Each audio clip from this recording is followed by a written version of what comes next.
As I said before, I really do enjoy racing games, mainly the ones that offer the fantasy of high speed and action. Burnout really gives that to me and I love the thrills it provided. This also relates to the kart racing genre. Like many, I grew up playing Mario Kart, but I never really connected with these kart-like games until I played Sonic All-Star Racing Transformed.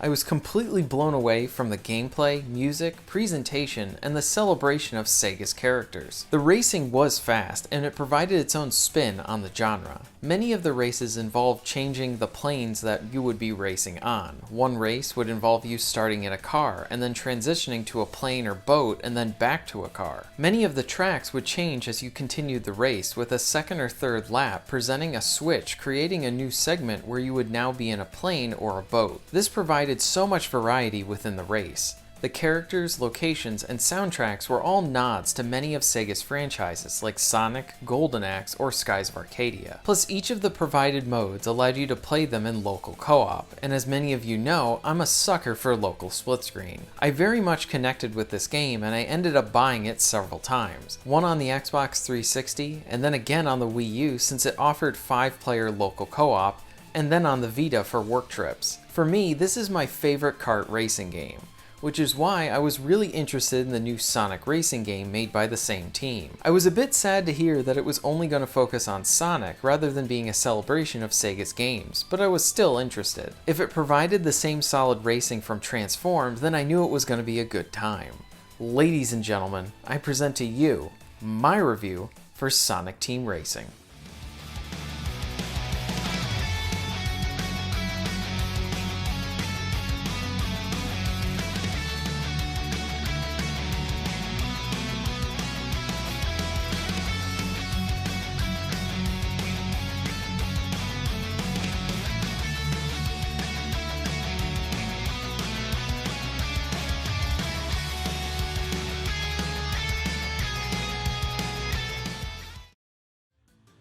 Sonic Team Racing is a new kart racer that focuses on high speed, finding opportunities for additional boosts, and item pickups.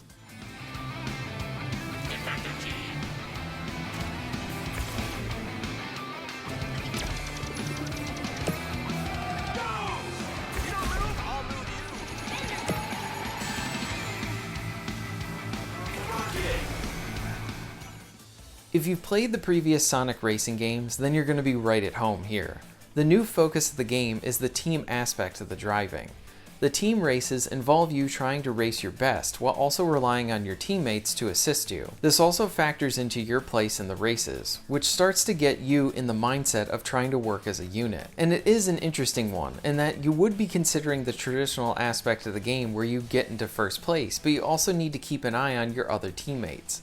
If your teammates perform poorly, that could cost you the race. There are some nice mechanics that factor into this. When you grab items to use against other racers, you can offer that item up to one of your teammates to aid them. Also, if you're the first racer on your team, you will leave a gold trail behind you, and if your teams drive on that, then they will get a boost.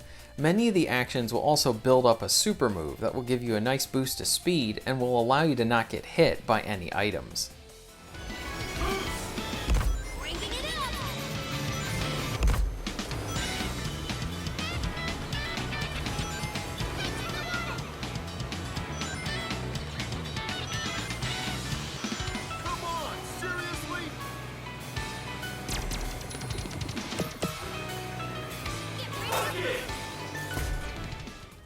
Considering that this game is a team-focused game, I very much like that the game provides local co-op for pretty much all their modes. This was something that I loved in the prior game, and I'm glad that it has returned here. Being able to work with your teammates is fun, and it adds another dynamic to the races. The racing itself feels pretty good, the vehicles control well, and I enjoyed the different items you could pick up and use against other cars. Many of these items are similar to ones you've seen in other kart-like racers. You can fire missiles to hit other drivers, set up a block to hit enemies, or even fire off a bomb. What is nice is that these weapons can either be used in front of you or to hit someone behind you. And not all the pickups are weapons, some provide you with nice bursts of speed. As mentioned, you can rely on your team to help provide you with more speed, through them giving you items or following their gold trail behind you. But the game also puts a lot of emphasis on drifting. Drifting can give you nice boosts that you will consistently want throughout the tracks. Along with this, you can do simple tricks on jumps to give you an additional boost. There's a good amount of unlockables to earn as well. What is nice is if you don't win a campaign event or a race, you still earn points that you can then spend to get different modifiers for your vehicles. You always feel like you're working towards something even if you lose an event. Beating the campaign presents you with new racers to try, and the local and offline modes allow for more replay with traditional races, team races, and more. While I did enjoy the racing, I do feel like this game is a step back compared to the last one. One big flaw that might annoy players is how you need to rely on your AI in the team races in single player. I had many instances where I would be doing well in a race, and then my score would be lowered because the AI performed poorly and got in last place. This is really frustrating because while I can aid some of my AI by providing them some items, I feel like I needed to baby them to really increase their chances to be able to win the race. What was worse is how I was on normal difficulty. I could understand if the game wanted to be a lot harder on, say, harder settings, but this was on the base difficulty. I felt like this was a bit unreasonable. Along with this, it feels like the game is artificially difficult in that I don't really have any control over my AI, but I'm dependent on them to win. The frustration is worse when you're doing an event that causes you to have to go through several races in a row, and then you lose the event because your AI is performing poorly in those events. The flip side to this frustration is that I enjoyed the team racing aspect of the game when I had a full team of friends. And this is where I felt like Sonic Team Racing is much more catered to playing with other people than in single player. I found myself getting continually frustrated in single player with the AI, but I had a good time playing it with friends. So that is definitely something to keep in mind if you're looking for single player content, since many of the events have you relying on your team to succeed. In a way, the AI issues kind of reminded me of Resident Evil 5. I love Resident Evil 5, but when you play in single player, you need to rely on the very dumb AI, and that can cause a lot of frustration, distracting you from the enjoyable action. But when you play the game in co-op, the game is a blast, and I feel like that's the same way for Sonic Team Racing. For the most part, this is my main issue with the game. Also, the game features a story, but I wouldn't recommend watching the cutscenes since the voice acting really isn't that good. Hello, Blue Hedgehog. I am Dodonpa. I'm glad to see you accepted the honor of my invitation. Are you ready to prove to me that you're the fastest? Fastest is Sonic's middle name. But what's this race all about? Your invitation was skinny on details.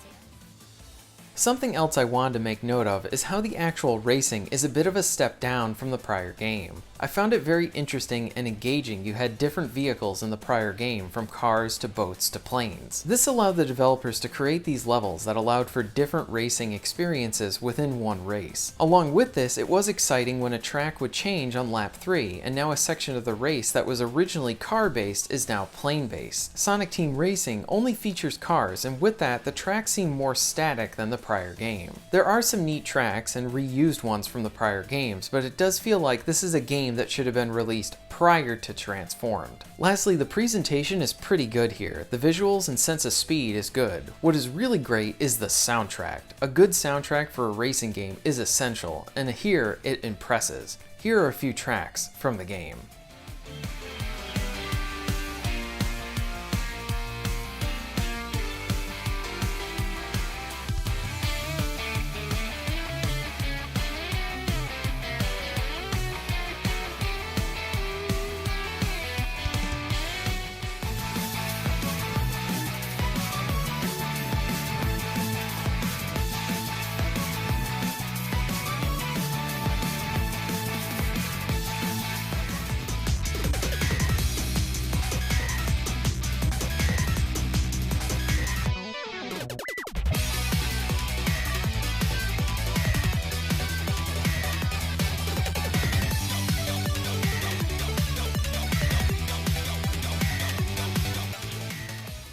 Sonic Team Racing is a fun but frustrating experience. I love the prior game, and I would love for them to release Transformed on the Switch. I very much like that they tried to do something different by having to consider working as a team rather than just focusing on the individual. But I do think that the AI shouldn't actively work against you in the team-based races. I feel like this aspect of the single player needs to be refined. The idea is good and makes sense, but there are too many instances where your allied AI would be the reason you failed a race. On the flip side, side, the game is pretty enjoyable when you have a full team of friends to play with. This way, you can all work together, and the errors you make are more related to player input and skill rather than the AI racing being the reason that you lost a race. Thankfully, there is an offline mode that allows you to enjoy the racing without the team conditions on. There are a good amount of modes, and I like that there's a good amount of offline options. This is a tough game to recommend since it comes with a bunch of caveats. If you're looking for a new racing game that has a bunch of single player content, this game has that content, but you might find yourself getting very frustrated while relying on the enemy AI. If you're looking for a co-op based racing game or a new party game to enjoy with friends, then I would recommend you check this one out on a sale and exclusively play it in co-op. If you happen to never play Sonic All-Star Racer Transformed, I would highly recommend you play that game because that game is vastly superior to this one. And thank you very much for watching.